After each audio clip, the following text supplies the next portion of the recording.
Bapak Ibu Shalom, puji nama Tuhan, menyapa jemaat dalam situasi berkat, kemurahan, dan dalam konteks tahun baru. Biarlah semangat itu terus dalam kehidupan kita. Jemaat Tuhan, izinkan saya mengajak kita semua di hari yang baru ini merenungkan satu bagian firman Tuhan. Salah satu prinsip yang penting dalam kehidupan kita untuk kita bisa menikmati kehidupan kita. Menikmati, mensyukuri apa yang Tuhan sudah percayakan dalam kehidupan kita.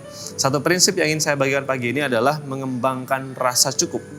Mengembangkan rasa bersyukur, rasa untuk cukup dengan apa yang Tuhan percayakan kepada kita. Satu firman Tuhan dari Lukas pasal 12 ayat 15 berkata, katanya lagi, ini kata Tuhan Yesus kepada mereka, berjaga-jagalah dan waspadalah terhadap segala ketamakan. Sebab walaupun seorang berlimpah-limpah hartanya, hidupnya tidaklah tergantung daripada kekayaannya itu. Cerita ini bermula ketika ada seorang yang datang kepada Tuhan Yesus dan mengatakan, Tuhan, tolonglah katakanlah kepada saudara saya supaya ia berbagi warisan kepada saya. Lalu Tuhan meresponi, apakah ada yang mengangkat aku menjadi hakim atas kamu? Lalu kemudian perkataan ini disampaikan kepada Tuhan Yesus. Ada penafsir yang mengatakan bahwa sebenarnya orang yang datang kepada Tuhan Yesus sudah mendapatkan warisan, tapi karena satu dan lain hal warisannya habis, kemudian dia masih kurang. Pengen lagi supaya mendapatkan warisan dari saudaranya. Makanya Tuhan Yesus mengatakan ada ketamakan dan juga harta membuat seseorang itu tidak akan pernah merasa cukup. Bapak Ibu, kenapa ini bisa terjadi? Yang pertama karena memang dosa itu membuat manusia menjadi pribadi yang egois. Sehingga perasaan, keinginan, nafsunya berpusat kepada dirinya.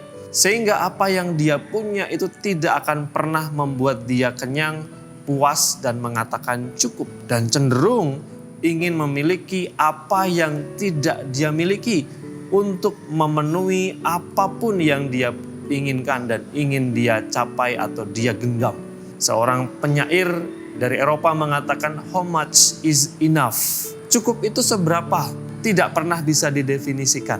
Kenapa? Karena ada egoisme dalam kehidupan manusia. Yang kedua adalah ketika dosa masuk ke dalam dunia, manusia cenderung menjadi orang yang suka menghitung dan membanding-bandingkan. Ini persoalan. Manusia menjadi pribadi yang tidak pernah merasa cukup. Menghitung-hitung jumlah yang kita miliki, membandingkan jumlah yang dimiliki orang lain. Menghitung-hitung apa yang kita punya, barang-barang kita, membandingkan dengan apa yang orang lain punya. Pada waktu itulah manusia merasa kurang. Pada waktu itulah timbul iri hati. Pada waktu itulah timbul ketidakpuasan dan merasa dirinya kurang dan selalu kurang. Ketika tetangganya beli kulkas, dia yang menggigil kedinginan. Ketika tetangganya beli motor baru, dia ngegas-ngegas. Ketika tetangganya beli kompor baru, dia yang kepanasan. Ini situasi karena manusia menjadi pribadi yang suka membandingkan, suka menghitung-hitung. Kalau ada egoisme, kalau kita suka membandingkan, disitulah tidak akan pernah ada rasa cukup. Nikmati, syukuri, kemudian lihatlah apa yang ada pada kita, bukan apa yang tidak ada pada kita. Nikmati, syukuri apa yang Tuhan percayakan, bukan apa yang Tuhan percayakan kepada orang lain. Niscaya pada waktu itulah kita bisa bersyukur. Karena disadari atau tidak, berkat Tuhan berlimpah, berkat Tuhan cukup, berkat Tuhan sempurna di dalam kehidupan kita.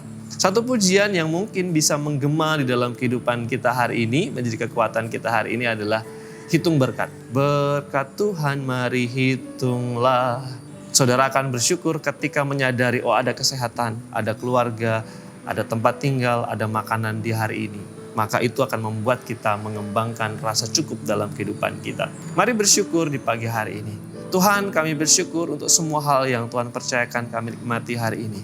Kesehatan, kemurahan, perlindungan, keluarga, suami, istri, anak-anak, orang tua, dan semua kesempatan yang Tuhan percayakan. Sungguh, ketika kami melihat berkat-Mu dalam kehidupan kami sangat bersyukur. Biarlah anugerah Tuhan, kemurahan Tuhan atas kami di sepanjang hari ini ya Tuhan. Di dalam nama Tuhan Yesus Kristus kami bersyukur, berdoa dan memohon kemurahan-Mu. Amin.